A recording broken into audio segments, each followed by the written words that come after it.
नमस्कार। गिरिडीह के सबसे पुराने एवं लोकप्रिय न्यूज चैनल न्यूज लाइन में आप सभी दर्शकों का हार्दिक स्वागत है। मैं हूं मनीष पाठक। खबरों से पहले नजर डालते हैं आज की सुर्खियों पर।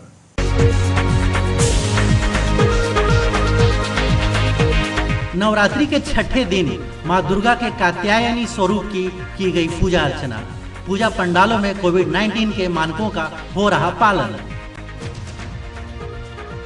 देवरी में 5 बदमाशों ने चित्रोकुरहा पेट्रोल पंप से हथियार दिखाकर 35,000 नकदी और 2 मोबाइल फोन लूट लिए। गांवा तीसरी मुख्य मार्ग पर सड़क दुर्घटना में 60 वर्षीय बाइक सवार की हुई मौत। कोरोना वैक्सीन को लेकर जिला टास्क फोर्स की बैठक संपन्न। WHO और यूनिसेफ हुए शामिल। अब खबरें विस्तार से। नवरात्रि के छठे दिन मां दुर्गा के कात्यायनी स्वरूप की पूजा अर्चना की गई। मां कात्यायनी से भक्तों ने सभी मंगल कार्य संपूर्ण हो ऐसी प्रार्थना की। नवरात्रि का आज छठवां दिन है। आज के दिन मां कात्यायनी की विधि विधान से पूजा की जाती है। मान्यता है कि माता अपने भक्तों के लिए उदार भाव रखती है और उनकी हर हाल में मनोकामनाएं पूरी करती है। कहते हैं कि मां कात्यायनी प्रसन्न होकर सुयोग्य वर का आशीर्वाद देती हैं और विवाह में आने वाली रुकावटें दूर करती हैं।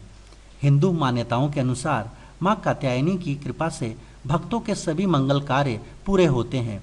पौराणिक कथाओं के अनुसार ऋषि कात्यायन देवी मां के परम उपासक थे। एक दिन मां दुर्गा ने इनकी तपस्या से प्रसन्न होकर इनके घर पुत्री के रूप में जन्म लेने का वरदान दिया। ऋषि कात्यायन की पुत्री होने के कारण ही देवी मां को मां कात्यायनी कहा जाता है। मान्यता है कि मां कात्यायनी की उपासना से इंसान अपनी इंद्रियों को वश में कर सकता है।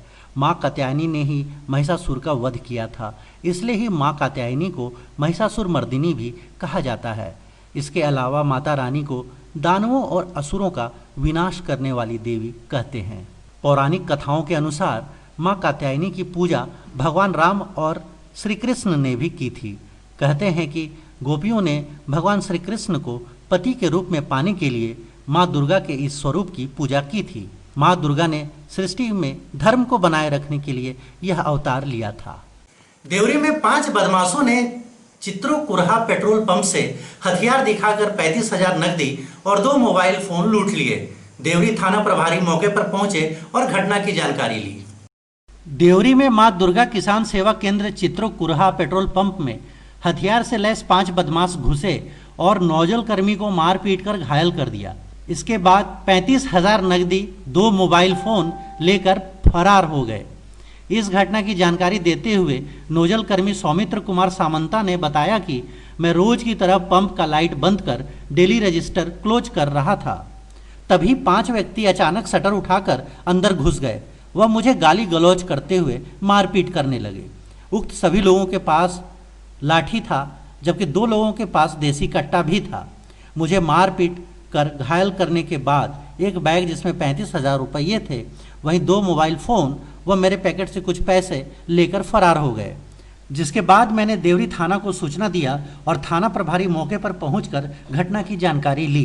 हमारे साथ घटना ये हुआ कि हम 10-10:15 बजे के बीच कंपनी का जो DSR होता है, डेली सेल रजिस्टर, उसका डेली हम क्लोज करते हैं और कंपनी को इसका व्हाट्सअप जाता है पूरा। तो उसी को हम क्लोजिंग कर रहे थे। उसी बीच शटर उठा के 5 व्यक्ति जो है लाठी डंडा और 2 के हाथ में पिस्तौल था और लेके और हम पर डायरेक्ट वो लोग वार करने लगा, मारने लगा। हमने हाथ से रोकना चाहा, फिर भी मारते रहा। फिर भी 1-2 आदमी ने और मेरे माथे पर मारा, जिससे मेरा ब्लीडिंग चालू हुआ और ब्लीडिंग बहुत देर तक होती रही। उसके बाद जो है वो लोग बहुत मार करने के बाद, गाली गलौज करने के बाद हमारा पॉकेट से भी कुछ पैसा था, उनको भी छीना। मेरा बैग जो लेके गया उसमें मेरा 35,000 रुपया था और एक मेरा एंड्रॉयड फ़ोन मेरा था और एक मेरे मालिक जो थे उनका भी एक एंड्रॉयड फ़ोन था, उसको भी वो लोग साथ में लेके गए। ऐसा थाना में सूचना कर दिए गए हैं। प्रभारी जी लोग आए थे और यहाँ का मुआयना किए और हमसे बयान भी लिए और बयान होने के बाद बोले कि फिर कल आपसे मिलेंगे। गांवा तीसरी मुख्य मार्ग पर सड़क दुर्घटना में 60 वर्षीय बाइक सवार की मौके पर मौत हो गई। घटना की सूचना पाकर गांवा थाना प्रभारी मौके पर पहुंचे। गुरुवार को गांवा तीसरी मुख्य मार्ग पर किसान पेट्रोल पंप के समीप पिकअप वाहन के चपेट में आने से एक बाइक सवार की मौत हो गई। वहीं उसका चचेरा भाई घायल हो गया। मृतक की पहचान तीसरी थाना क्षेत्र के वेलवाना गांव का 60 वर्षीय निवासी मोहम्मद तस्लीम के रूप में की गई है। घटना के संबंध में मृतक के चचेरे भाई मोहम्मद तैयब ने बताया कि अपने 2 पहिया वाहन से गांवा बाजार किसी काम से आए थे और वापस घर जाने के क्रम में वे पेट्रोल डलवाने पहुंचे। उसी बीच तेज रफ्तार में आ रही पिकअप वाहन संख्या WB11E3982 ने उन्हें टक्कर मार दी और उनके भाई को कुचल दिया, जिससे घटनास्थल पर ही उसकी मृत्यु हो गई।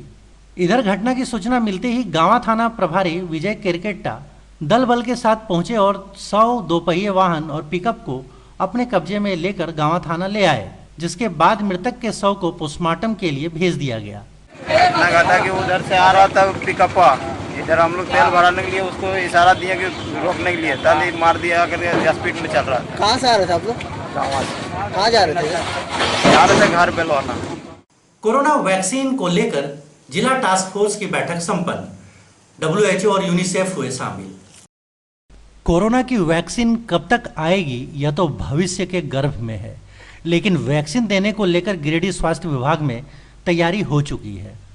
बुधवार को समाहरणालय सभा कक्ष में DC राहुल सिन्हा और सिविल सर्जन डॉक्टर एक सिन्हा के साथ यूनिसेफ और वर्ल्ड हेल्थ ऑर्गेनाइजेशन की ज्वाइंट जिला टास्क फोर्स की बैठक हुई।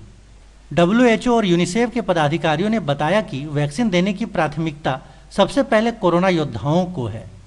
इसमें सरकारी और गैर सरकारी चिकित्सकों के साथ अस्पताल और नर्सिंग होम के सफाई कर्मियों को सबसे पहले वैक्सीन दी जानी है। DC ने सिविल सर्जन को चिकित्सकों, सफाई कर्मियों का आंकड़ा जुटाने का निर्देश दिया।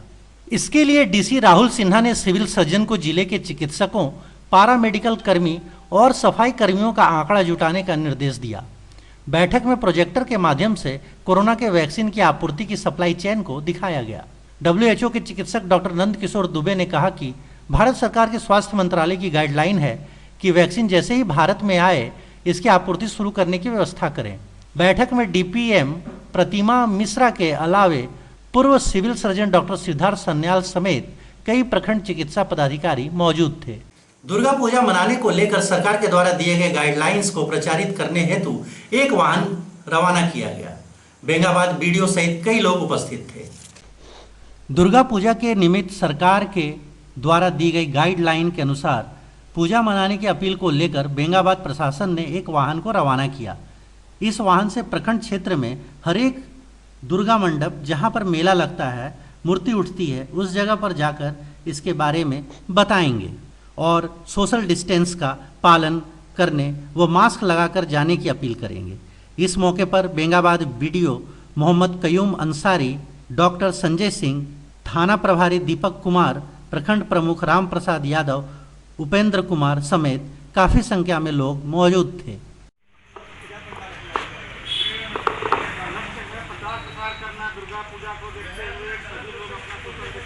सारी शुभकामनाएं। जैसा कि आप सभी जानते हैं कि वर्तमान समय जमुआ थाना प्रभारी संतोष कुमार का हुआ ट्रांसफर। नए थाना प्रभारी प्रदीप कुमार ने किया पदभार ग्रहण। विदाई समारोह में अलग अलग थानों के 7 थाना प्रभारी सामूहिक विदाई दी गई। जीवन में आना जाना हमेशा लगा रहता है। सरकारी नौकरी में भी स्थानांतरण नौकरी का ही एक पार्ट होता है। कुछ लोग इस क्रम में इतना बेहतर करते हैं कि लोग बहुत दिनों तक उन्हें भूल नहीं पाते। उक्त बातें जमुआ पुलिस इंस्पेक्टर विनय कुमार ने बुधवार की रात जमुआ थाना परिसर में कहा। मौका था जमुआ के निवर्तमान थाना प्रभारी संतोष कुमार की विदाई और जमुआ के नए थाना प्रभारी प्रदीप कुमार के पदभार ग्रहण समारोह का। जमुआ पुलिस इंस्पेक्टर विनय कुमार ने कहा कि जमुआ के निवर्तमान थाना प्रभारी संतोष कुमार के अलावा सभी ने कुछ ऐसा किया है कि उनकी विदाई के लिए लोग यहाँ जुटे हैं। लोग जहाँ जाएं, जहाँ रहें, लेकिन अपनी पहचान बनाकर रहें, जरूरतमंदों के लिए खड़े रहें, उनकी मदद करते रहें। पुलिसिंग ऐसा विभाग है कि वह तत्काल कई पीड़ितों की आंखों का आंसू पोंछ सकता है। बुधवार रात को एक सादे समारोह में जमुआ के निवर्तमान थाना प्रभारी संतोष कुमार के अलावा अपने अपने थाने से स्थानांतरित हुए 7 थाना प्रभारियों की सामूहिक विदाई दी गई। विदाई कार्यक्रम की अध्यक्षता जमुआ पुलिस इंस्पेक्टर विनय कुमार और संचालन विजय चौरसिया के द्वारा किया गया। इस अवसर पर गांडे थाना से आए जमुआ के वर्तमान थाना प्रभारी प्रदीप कुमार दास, जमुआ से बिरनी गए थाना प्रभारी संतोष कुमार, राजधनवार थाना प्रभारी रूपेश सिंह, लोकायन नयनपुर से परसम थाना प्रभारी बने सुरेश लिंडा, राजधनवार एसआई से पचम्बा थाना प्रभारी बने मुकेश दयाल सिंह इत्यादि की उपस्थिति रही। विदाई समारोह को जमुआ उप प्रमुख चंद्रशेखर राय, हरला मुखिया महेंद्र यादव, बरजो मुखिया प्रवीण कुमार इत्यादि ने संबोधित किया। कार्यक्रम में मुख्य रूप से एसआई बीरबल सिंह, नमिता कुमारी, सुमन कुमार, यूसुफ खान, अनूप सिन्हा, गौतम सागर राणा, रामू, टिंकू, एसआई नरेश यादव, जाहिद अंसारी, नूरुल्ला, इकबाल, रवि, चंदन, केदार, विकास इत्यादि की उपस्थिति रही। मुझे इस लायक समझा, मुझे आज जो सम्मान आप लोगों के द्वारा दिया जा रहा है, और हमेशा हम इस चीज़ को याद रखेंगे। जब आए थे हम जमुआ में, उस समय मेरे सामने कुछ चुनौतियां थी, हमने उसको एक्सेप्ट किया और आप लोगों के सहयोग से बहुत ही सरलता से उसको उस चुनौती को फेस किया। हम यहाँ पर बगल में ही हमारे इंस्पेक्टर साहब रहते हैं। हर घड़ी जब भी मुझे किसी भी प्रकार का दिक्कत हुआ है काम को लेकर के, कानूनी प्रक्रिया को लेकर के, हमेशा ये अभिभावक के रूप में, एक बड़े भाई के रूप में सहयोग किए हैं। और कहते हैं ना कि छोटे भाई के ऊपर जब बड़े भाई का हाथ रहता है तो वो एक छत का काम करता है, चाहे धूप हो, चाहे बारिश हो, चाहे तूफान हो, वो खुद उसको झेलते हैं लेकिन अपने छोटे भाई को हमेशा सुरक्षित रखते हैं। और इंस्पेक्टर साहब हमको इसी रूप में शुरू से लेकर के आज तक सुरक्षित रखे। बेंगाबाद प्रखंड क्षेत्र में प्रसिद्ध छाता मेला इस बार सादगी पूर्वक लगेगा, नहीं होगा कोई भी आयोजन। बेंगाबाद प्रखंड क्षेत्र में छाता मेला के नाम से प्रसिद्ध मोतीलेदा मेला इस बार सादगी के साथ मनाया जाएगा। यह मेला 6-7 दशकों से लगते आ रहा है, जिसकी शुरुआत मोतीलेदा निवासी खागो राय, चंद्रिका महतो एवं टहलू मरीक आदि ने सम्मिलित रूप से किया था। मौके पर पूजा समिति के अध्यक्ष बजरंगी राय, छोटेलाल यादव, राम कुमार वर्मा, रितलाल प्रसाद वर्मा, दिनेश प्रसाद वर्मा, नरेश राय, विकास सहित काफ़ी संख्या में लोग मौजूद थे।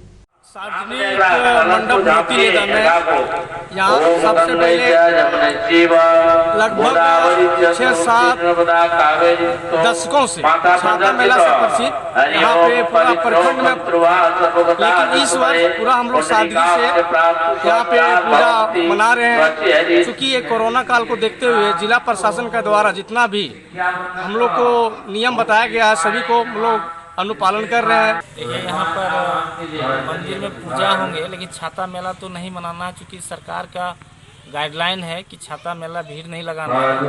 तो यहाँ पर पूजा दुर्गा जी का होगा, जैसा हो रहा है हर साल उस तरह का इस बार भी हो रहे हैं।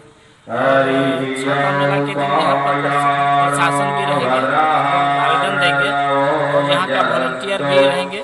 छाता मेला तो नहीं लगना है। और दूसरी में कि हमारे यहाँ कुछ घटना भी हुई थी, तो उनको लेकर भी यहाँ पर सादगी से पूजा हो रही है और छाता मेला नहीं लगेगा। जी यहाँ कई दशकों से दुर्गा माँ की पूजा धूमधाम से मनाया जा रहा है।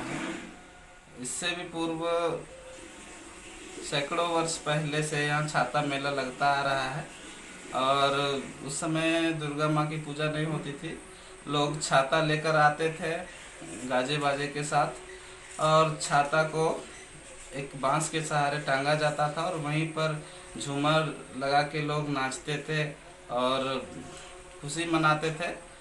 जैसे अच्छी बारिश होती थी और सब कोई मेला छाता लेकर आते थे, इसलिए छाता मेला नाम पड़ा है।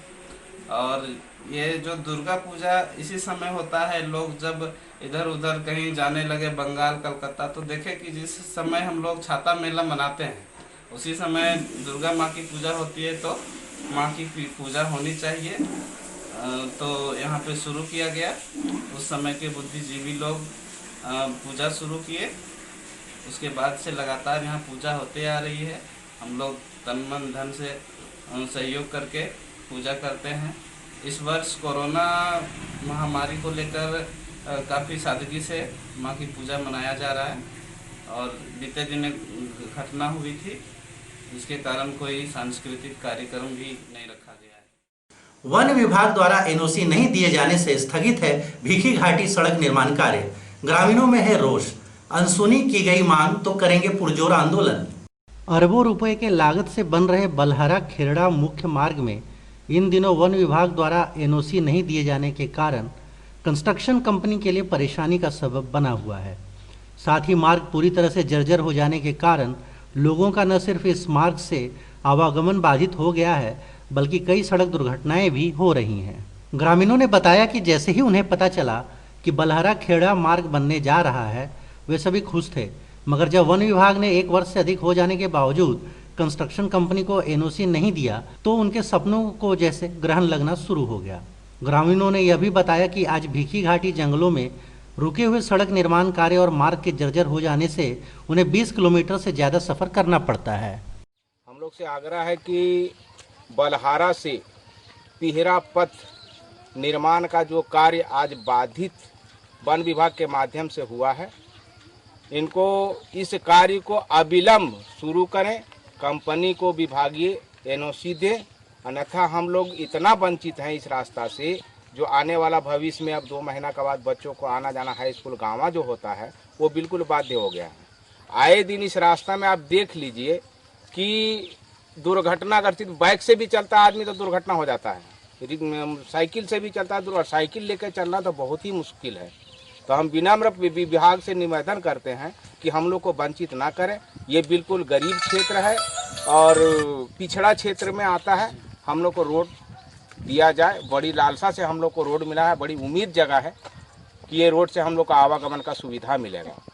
हम लोग गाँव प्रखंड बाड़ीडी पंचायत से भिक्की ग्राम से बिलोंग करते हैं और बलहारा टू पटना होते हुए खेलडा मड़ोला रोड बरसों से इंतज़ार के बाद हम लोग का सपना साकार होने का हम लोग सोचे, लेकिन वन विभाग द्वारा कार्य में बाधित करने के कारण आज हमारा रोड अधूरा छूट रहा है और इससे हम लोग बहुत ज़्यादा दुखी हैं और आक्रोश भी है कि किसी तरह से हम लोग का रोड बना दिया जाए। जंगल से हम लोग बरसों से आवागमन में कठिनाई झेलते आ रहे हैं और उसके बाद आज उम्मीद का थोड़ा सा जगह तो उसके कारण बन गए वन विभाग। अगर ऐसा नहीं हुआ तो हम लोग जनता, लाखों का तादाद में जनता हम लोग रोड पर उतरेंगे और आंदोलन करेंगे और तब तक आंदोलन करेंगे जब तक उच्च अधिकारी हमारे पास आके और कोई आश्वासन नहीं देंगे, तब तक हम लोग अड़े रहेंगे।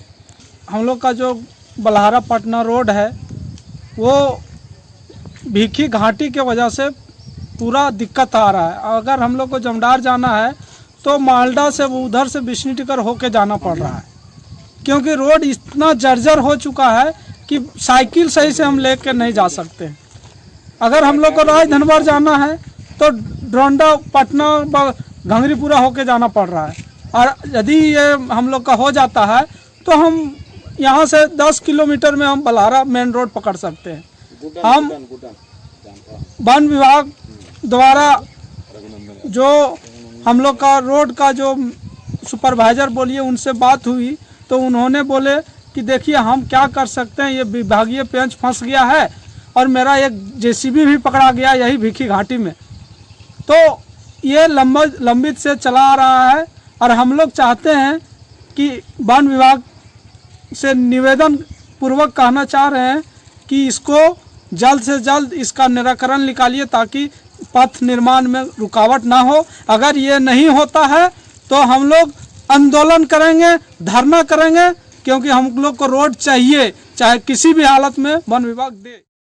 आज के अंक में बस इतना ही। फिर मिलेंगे नए अंक में कुछ और नई खबरों के साथ। तब तक दीजिए पूरी न्यूज़ लाइन टीम को इजाजत। नमस्कार।